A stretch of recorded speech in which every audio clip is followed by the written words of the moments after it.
It was jaw-dropping, high-resolution imagery of India's airstrikes on those bases. Rajnath Singh, the Raksha Mantri, was at the Bhuj Air Base. He mentioned the BrahMos. Now, the funny thing about the BrahMos is, when I reported the use of the BrahMos a day or two after Operation Sindoor began, I got calls from the system, I won't say from where, with people who are not very happy with the fact that I had spoken about the BrahMos. But now you've got the defense minister, the entire system shouting that हमने BrahMos इस्तेमाल किया. To talk about the Akash itself, it's part of a node which the Indian Air Force has. It's called IACCS. It's an integrated air defense and control system. They've got a real-time imagery or understanding based on sensor data on what the threats are, what the systems we have available are, and they choose to engage targets based on the threats that they see. And in that context, in a fully data-linked system, we had the Akash being used to engage various targets. Now, presumably drones, but possibly against fighter aircraft as well. You know, this green bit, this huge hangar, green in color.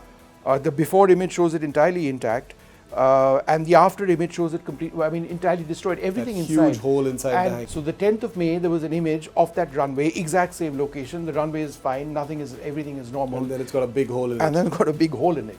That same spot. So we struck them after, when obviously somebody was watching. So the Maxer guys were waiting to see what was actually taking place. But if this podcast doesn't go well, Shiv, it's your fault. It's my fault. I will take all responsibility for it, but I can tell you that people are very, very interested in what we've seen, Vishnu. Yes. And I think therefore people have put a degree of honor on us by wanting us to, bring out this podcast. And we didn't really want to delay it any longer. War is a very serious business. India, by all accounts, has created military history in the days gone by.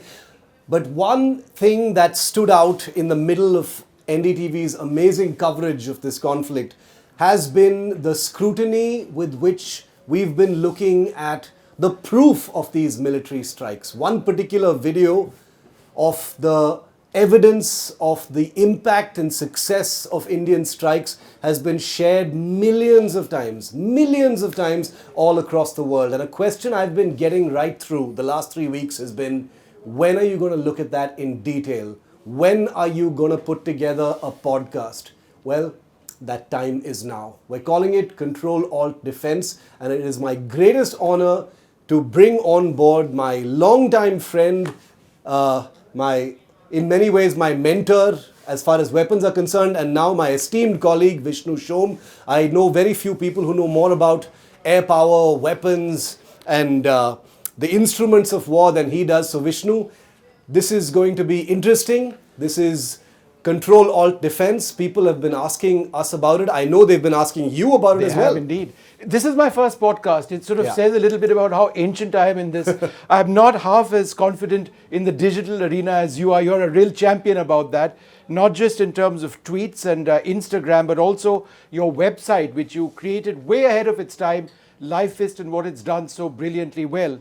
But if this podcast doesn't go well, Shiv, it's your fault. It's my fault. I will take all responsibility for it, but I can tell you that people are very, very interested in what we've seen, Vishnu. Yes. I was on the ground. You'll be headed there soon. I was, a witness to some of the things that we've been talking about. And I think, therefore, people have put a degree of honor on us by wanting us to, bring out this podcast. And we didn't really want to delay it any longer, and that's why this. So let's kick it off with what has happened today, Vishnu.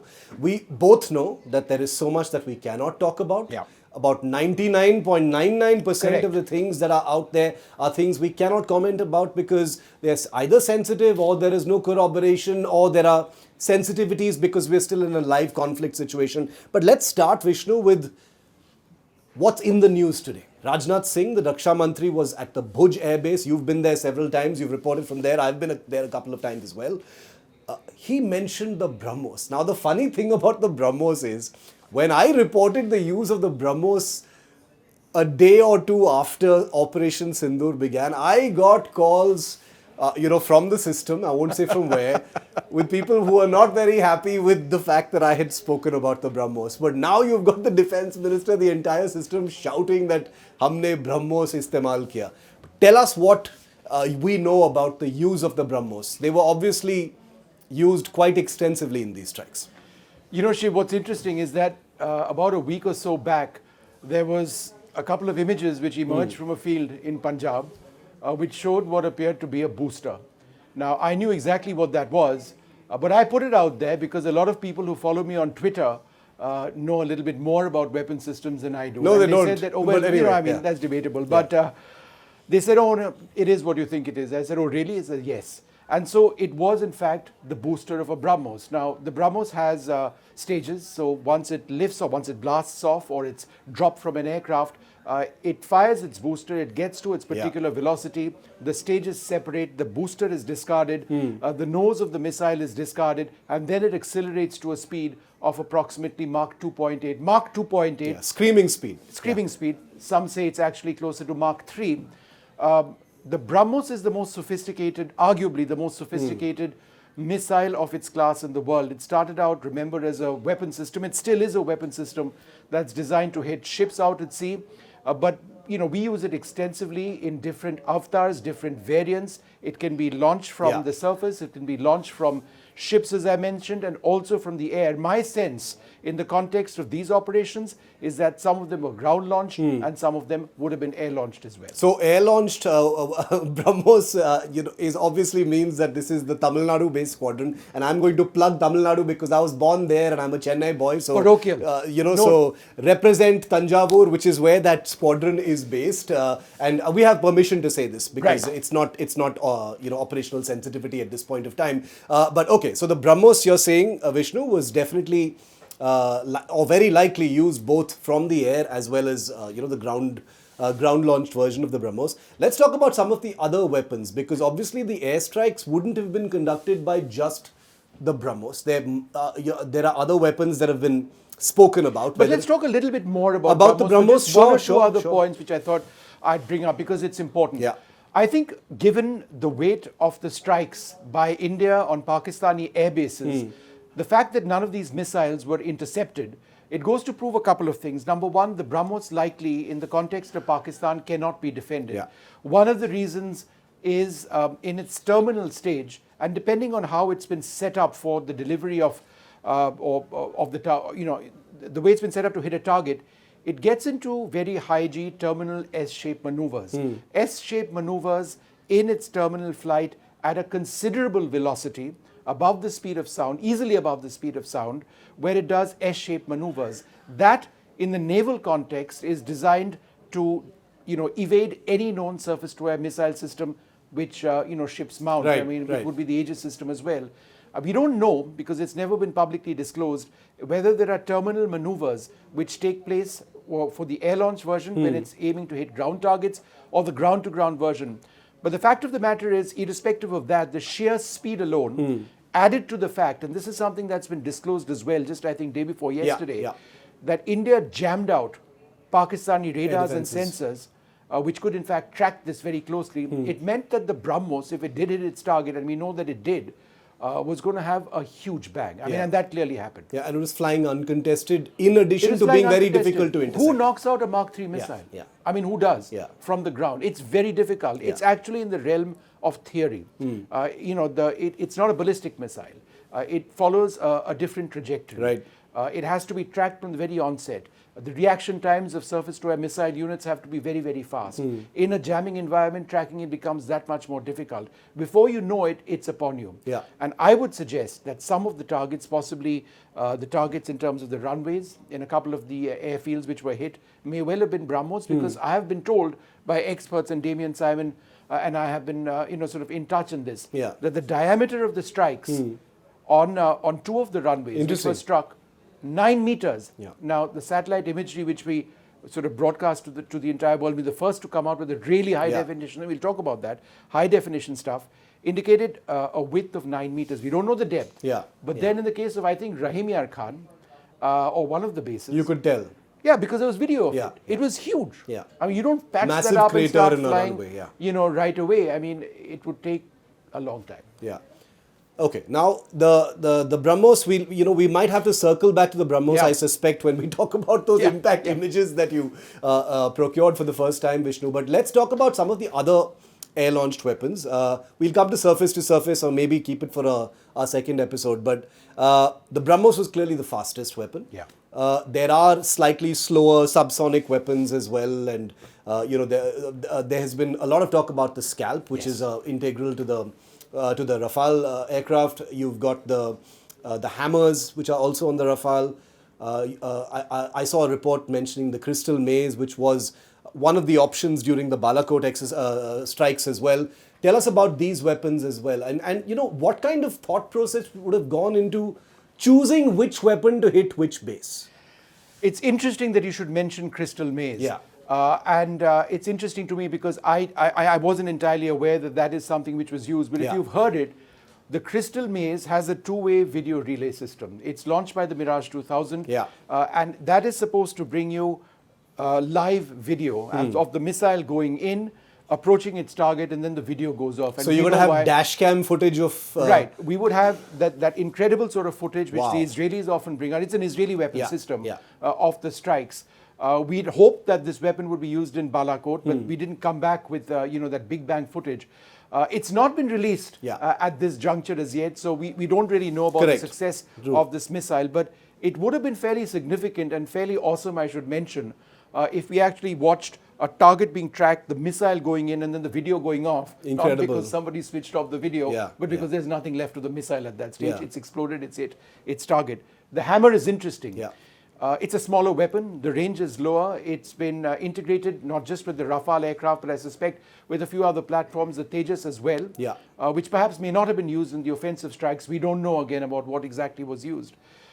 But this is an air-launched missile which is meant to strike targets on the ground. It's an air-launched weapon meant to strike targets on the ground. And French Rafale pilots, and I remember reporting this a long time back, when post the death of Muammar Gaddafi, were using that Rafale aircraft and Hammer missiles to actually strike targets on the ground. And on occasion, they were able to vector real-time Hammer missiles onto moving aircraft on the ground, aircraft which had landed after a sortie. So you've got a Rafale 40, 50 kilometers out several years back with the weapon system operator live cueing the missile onto moving targets on the ground and then hitting them on the ground. Hitting aircraft on the ground, It's a phenomenally versatile weapon system, and I think in the context of India, it is very accurate. And that's important because we wanted to hit terrorist targets and military targets after they started hitting our military targets, and we didn't want collateral damage. So that's the Hammer for you. And of course the Scalp. The Scalp, and a variant of it called the Storm Shadow, has been used in the Ukraine war extensively. It's something which has been integrated in Ukraine onto the Russian Su-24 aircraft, which the Ukrainians use to great effect. It's got a stealthy profile. It's a subsonic missile. It's extremely sophisticated. Flies really low. And really, that depends. I mean, you can set it up for all sorts of flight regimes. There are various modes on it. It can use GPS tracking. It can be, queuing. It can be queued using its own inertial navigation system or a mix of both. And it goes and takes out targets with unbelievable precision, whether they are radar sites, whether they are armored sites. In the context of the war between Ukraine and Russia, they've taken out ships as well, and submarines, I believe, as well, have been struck by this weapon system. Extremely sophisticated and a very, very robust range, upwards of, I think, 300 odd kilometers. The actual range would always remain classified, but and it's essential part of the kit of the Rafale. Very interesting. India is a country that happens to still have the somewhat dubious distinction of being the world's largest importer of military hardware. But I think it's interesting how the government has made it a point to put the spotlight on a lot of homegrown systems that had their sort of Agni Pariksha, as it were, during Operation Sindoor. And we'll come to that in just a moment, Vishnu. But I also want to talk about air defense systems. That's another big thing. And then I'm going to come to the images that you got us on the ground. The systems that everyone's talking about, of course, are the S-400, the Akash. One is a Russian system which we procured recently. The Akash has been a part of India's guided missile program for a very long time. It's come into its own, it's succeeded, and clearly the forces really love it. Talk to us about these two systems. the irony of the S-400, as you and I both know, and most people don't now, is that not a single S-400 even needed to fire in this entire battle, is what I'm hearing. Is that true? I'm not entirely certain about that because, again, I did notice a rather curious piece of imagery, a photograph. Okay. So there may have been something. There may have been, again, a booster element of an S-400. Couldn't confirm it. I don't think anybody is sitting around saying, oh, yes, absolutely, Vishnu, that's right. That's what we use. Would you like to know where it was deployed from? I'll tell you one key point, and this was mentioned to me by somebody in the system. Pakistan claims they blew up an S-400 unit. And if not a unit, then a component of it. And the argument is that if you destroy a component of the system, the entire system goes down. Yeah. Well, if that was the case, then why is it that Pakistani aircraft, after India's strikes went in, were not really visible in the manner in which they were earlier on? Yeah. Because they were wary of the S-400. Why were they wary of the S-400? Because it can strike targets, track and strike targets, at a range of approximately 400 kilometers, depending on the missile which is actually used. Which is well within their airspace. Why were they trying to hit the S-400? Yeah. And they set up a fairly sophisticated attack. We can talk about that as well because I've got a few details. But that S-400, in the context of this battle, was and remains the gold standard.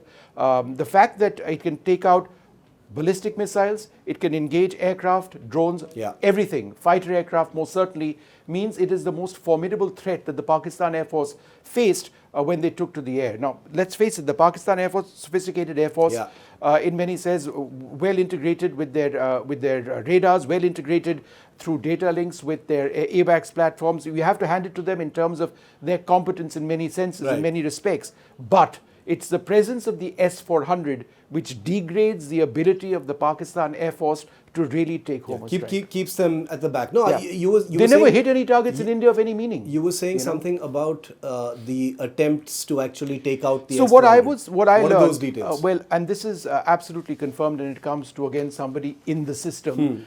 We use all sorts of words, don't we? Sources, deep sources. And I also want to tell all of our listeners and viewers, Vishnu, and I want to repeat this again. We are not discussing anything that we do not have permission to discuss. So nobody should have any concerns about that on Control ALT Defence. This is based on deep analysis of what we know. It's not at all about, and that's not the intention of it.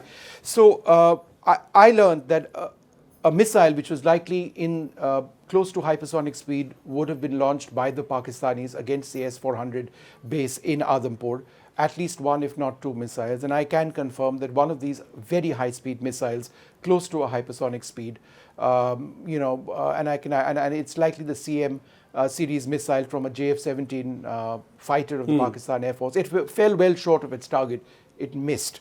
But the fact, and this has come out in the Indian Air Force press releases as well, that very high-speed weapons were used by them. And I learned that this was a weapon system not quite in the hypersonic regime in terms of speed, but it's short of that. It failed. It didn't hit the target. Well, if there was one missile which was fired, we do know that both missiles failed. I'm not entirely, there was no strike as a result of it. I'm unclear about whether it was one or two, but I can confirm that one fell short of its target. Okay, now let's come to the Akash. Okay, the S-400 was brandished by India in those pictures with Prime Minister Modi at Adhampur as well. I think that sent out a message by itself. What about the Akash?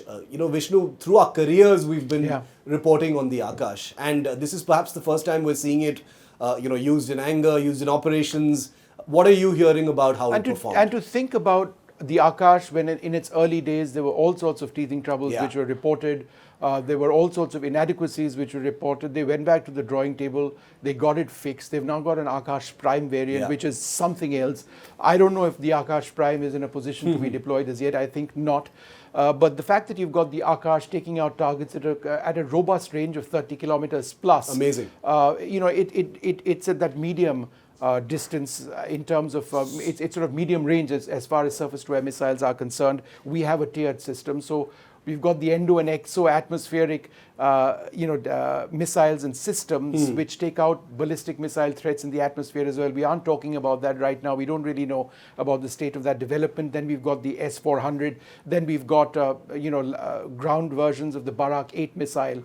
Inside that we've got the Akash. Inside that we've got the Spider, which is an Israeli system. Inside that we've got the Pechora system as well, among others. And then, of course, we've got the Samar, which is another indigenous system. But to talk about the Akash itself, it's part of a node which the Indian Air Force has. It's called IACCS. It's an integrated air defense and control system where our defense planners and our aviation experts, and it's not just linked to the limited to the Air Force, it's the armed forces, they've got a real-time imagery or understanding based on sensor data on what the threats are, what the systems we have available are, and they choose to engage targets based on the threats that they see. And in that context, in a fully data-linked system, we had the Akash being used to engage various targets, now presumably drones, but possibly against fighter aircraft as well.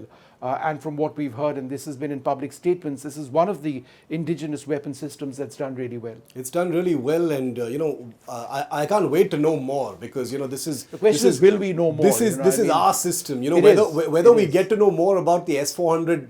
I'm just speaking personally. I'm very excited about the prospect of learning more about the Akash and the Akash Prime. Like you said, I think success in operations means that there will be a greater degree of attention and maybe even finances towards boosting these projects forward. Okay, I do want to come to drones in just a bit, because drones is super important. But just a quick note to remind all of our listeners and viewers, Vishnu, that the fancy, sophisticated interceptor weapons that we've been talking about are one thing, but the truth of the matter is most of those drones that came in were basically handled by air defense gunnery systems on the ground.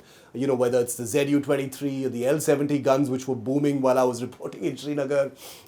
We hear about tracking LMGs being used. The Shilka system obviously came into its own, and the army, amazingly enough, actually released pictures of the real positions where these engagements were happening from. So those are the systems that we must acknowledge were in the mix as well. But now let's come to drones, because this was India's first drone war. We've been watching it for the last few years. It's obviously new territory, but India appears to have done really well. Like you said, the details are still coming out, so we don't want to overemphasize any details. But Vishnu, let's first talk about the drones that Pakistan sent towards us. These were mostly Turkish and Chinese drones. Talk to us about those, and then we'll talk about the Indian response. There are all sorts of drones which the Pakistanis use. Now, drones by themselves come in different sizes, different shapes, different ranges. Some have warheads, some don't have warheads. There were Turkish drones which were used, which are believed to have been armed drones. There would have been Chinese drones which have been used as well. Some of them would have been intercepted, some of them would not have been intercepted, given that we were looking at 300, 400 drones on a couple of days at least. Try and get into India, try and probe our air defense systems all the way from the Siachen Glacier right down to parts of Gujarat, gives you an idea of the extent to which they deployed on a couple of successive days. Our air defense systems would have known very well what to engage and what not to engage. And I think one of the goals of the Pakistanis would have been to try and saturate our air defenses. Remember, a modern surface-to-air missile system, a modern one in the class of, let's say, the Barak, which is among the best in its world, would cost upwards of $2 million a piece, a shot, a pop, right? Against a small drone, which would have cost possibly a few $1,000s, if that. So therefore, that's not what you necessarily want to use. Correct. The trick over here is being able to discriminate through your radars and sensors what class of drones are actually coming in, what needs to be engaged and what does not need to be engaged, and what surface-to-air missiles or guns need to be used against what type of target. Right. And in all of this, let's not forget about the role of manpads. Shoulder-mounted, Glad you mentioned that. class surface-to-air missiles. Those are available in plenty, and they are really designed to take out drones as well. So what do we have? We have the Iglas and things like that? We've got the Igla, and we've got a variant, the most recent variant called the SA-18, right. which is, it's very, very capable of taking out targets like this.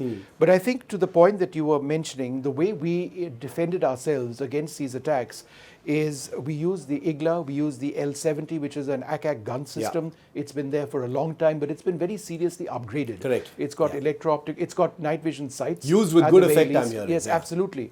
And therefore, if you are able to actually see these drones coming in, if you've got night vision and that also you've got an infrared capability which stretches out to a few kilometers, then the chances of you being able to intercept these drones really goes up a lot. There's the Samar system, which is a home it's a jugaad solution for a surface-to-air missile system. So India operates Russian R-73 air-to-air missile. That's the mainstay of the Su-30, the MiG-29 fleet, even the MiG-21 fleet. It's a short-range, extremely capable air-to-air missile. Right. It's got the ability of off-bore sight engagement, so it can radically turn, violently turn. But missiles have a shelf life, and the more you actually fit them onto planes, fly them around, you actually reduce their shelf life. Very important point, So that and the R-27, which is a much more sophisticated, larger air-to-air missile, we have any number of these because we've been using them for decades, lying around and approaching their So we've repurposed them for the surface-to-air. Repurposed them, put them onto a truck, made them to decent radars, which we have a lot of. And we should do a program at some stage about indigenous We're just getting technology and radar technology, because my God, Shiv, that's an area where we made incredible progress. But these are being used to engage drones, which we believe, for armed drones, for example, several of which were taken out. We found them hanging from electricity poles and the like. Right. So this system, the Samar, as we call it, and this is what the government has said as well, did extremely well. There's this one incredible video I remember seeing of the Samar during these Pokhran air defense exercises, which happen every now and again, of it tracking a target which was actually launched against it. And you see the missile guiding straight, and my first instinctive reaction is, no, it's missed. So it tracks straight and then points right up, goes almost ballistic, and then destroys that target. R-73 missile. One heck of a missile when it works. And that's the Samar. And then the Pechora. The Pechora is an old Russian surface-to-air missile system. Rajnath Singh was standing in front of 2 Pechora trucks today at and Bhuj. a lot of Western observers on social media would be saying that's what India operates. It's absolutely rubbish. I don't think so, because the technology has changed. The fundamental rocketry is absolutely sound in the old Soviet systems. It's the guidance systems which make a real difference. And if you've got state-of-the-art guidance systems, digitalized communications between the sensor and the weapon, and all facets of integrating guidance and data links, etc., then even old weapon systems, and we've seen this in Ukraine as well, become game changers. And the Pechora was outstanding. I was talking to some friends of mine, old retired army folks, and people in the Air Force, and they're grumbling about the Pechora system. But then it's something that really worked in a way now, which it wouldn't have, let's say, 10, 15 years ago. We will probably have to do a separate episode on Indian jugaad in weapons, which we will, for sure, because there are more than enough examples. But I'm glad you mentioned the Samar, because it was obviously in the mix this time. Now let's come to the Indian drones, Vishnu, and you know a thing or two about this. We did see those pictures of the Harops being used in that first wave. Which are being made in India. Which are being made now in India, and those hit, if I'm not mistaken, radar installations in Lahore and elsewhere. But also, Indian-made private sector drones that actually came into the fight by Indian drone makers. So, our own group, the Adani group, has drones which we manufacture, and these have done really well. Sky Striker and others. The Sky Striker is a phenomenal weapon system. It's got an electric drive. It's a relatively small weapon system. It has a warhead of between 5 and 10 kilos. It's phenomenally, it's very, very silent. And it is a precision strike weapon system. It takes out very specific targets. Let's just leave it at that. And I'm not talking it's a very necessarily. Simple weapon. I'm not.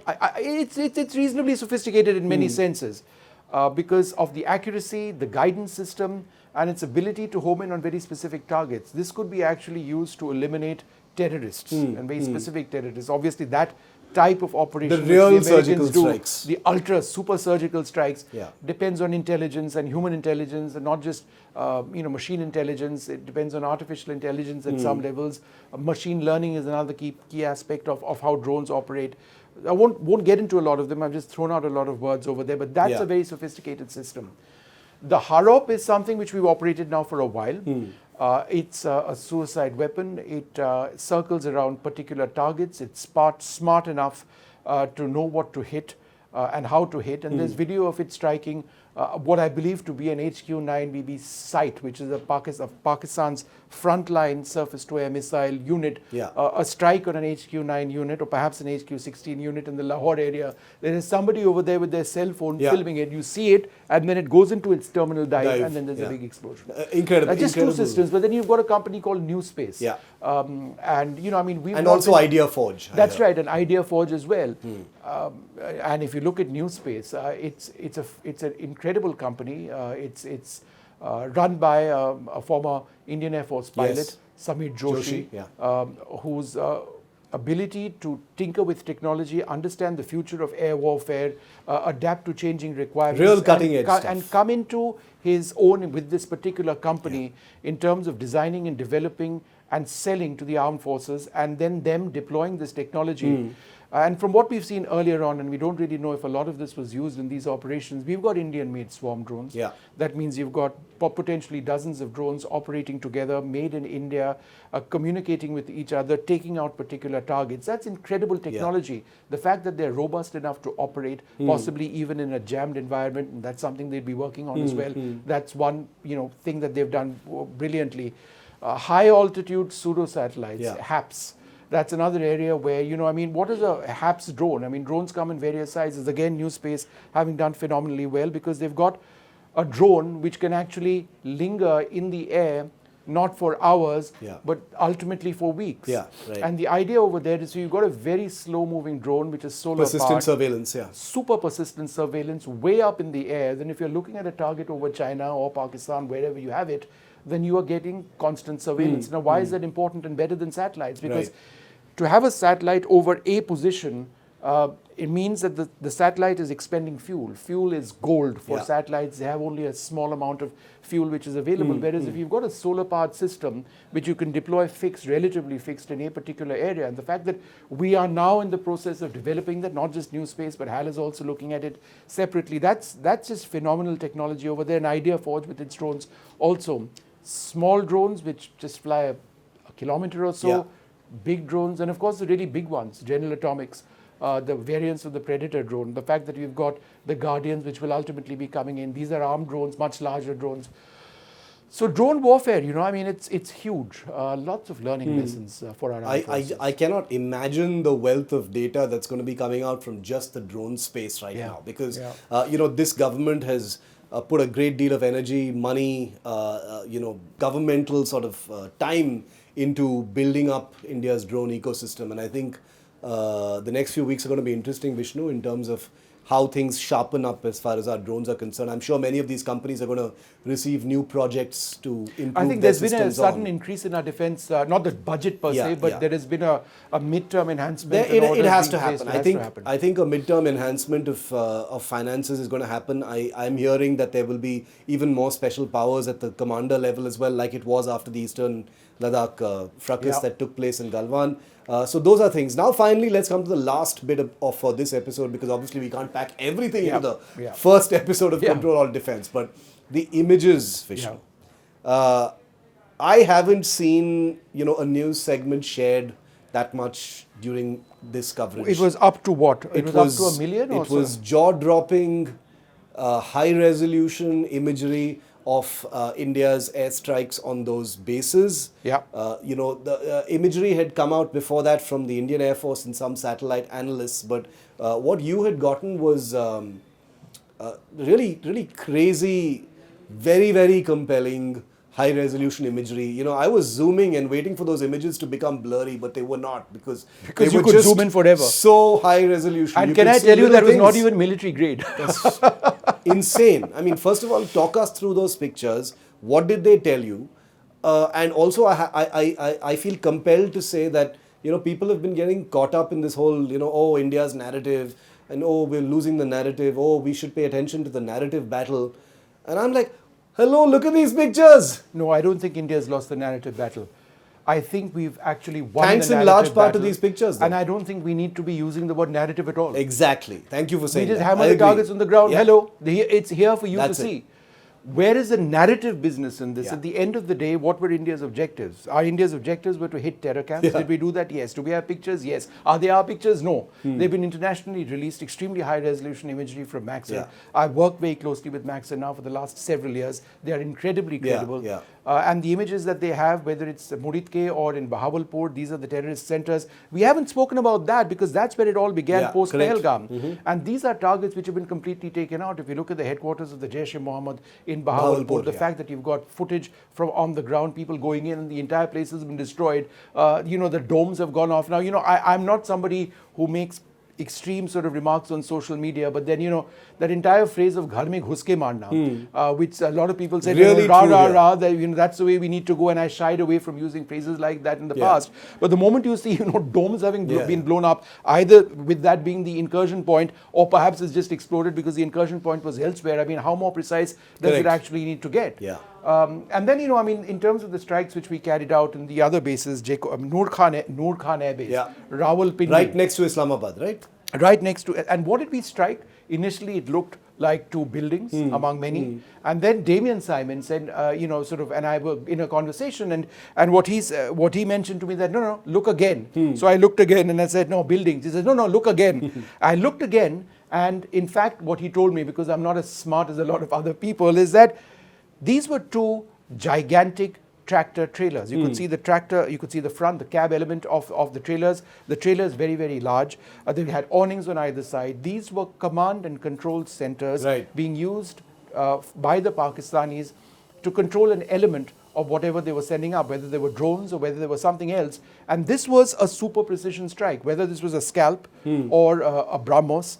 It's right huge. In the middle of it, Right in the middle. So that's gone. Then apart from that, in terms of some of the other strikes, and I'm just going through it, if you look at Jacobabad, right, and this is a frontline base where they've got fighter aircraft deployments, whether it's the JF-17, the F-16, and of course they keep moving their asses. The J-10 is perhaps the most capable fighter. The Americans won't like me saying that. Jacobabad, a part of a hangar completely blown up. And then Rahim Yar Khan, the images which we got were from the same day. So the 10th of May, there was an image of that runway, exact same location. The runway is fine, everything is normal. And then it's got a big hole in it. And then it's got a big hole in it. That same spot. So we struck them after, when obviously somebody was watching. So the Maxer guys were waiting to see what was actually taking place.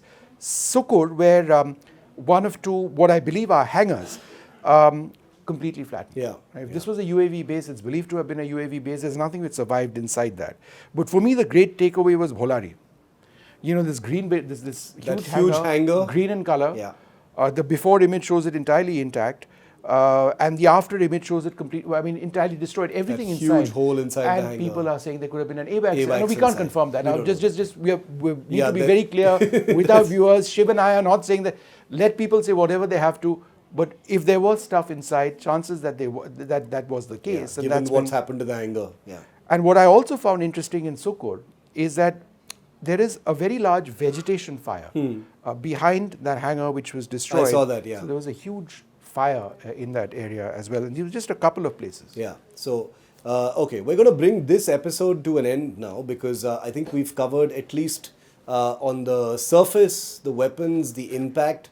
We're going to do a whole separate episode, Vishnu, and I'm sure once this goes out, people are going to want us to do it very quickly on the Navy, the land forces in a different way. We've spoken about some of the land forces air defense elements this time, but there is so much to talk about. This is a live operational scenario that India is in right now. The two countries are in the middle of a ceasefire understanding of sorts, which will have these small extensions. But here on Control Alt Defence, we've got our sensors on, and we will be capturing every aspect of this operational scenario as it evolves. Because, like I said at the beginning, and Vishnu agrees, this is military history, and we see no better time to bring you this podcast to help you, our viewers, listeners, and believe me, Vishnu and I are also learning with each passing hour about what India is really capable of. So join us, continue to be with us. We hope you enjoy this podcast.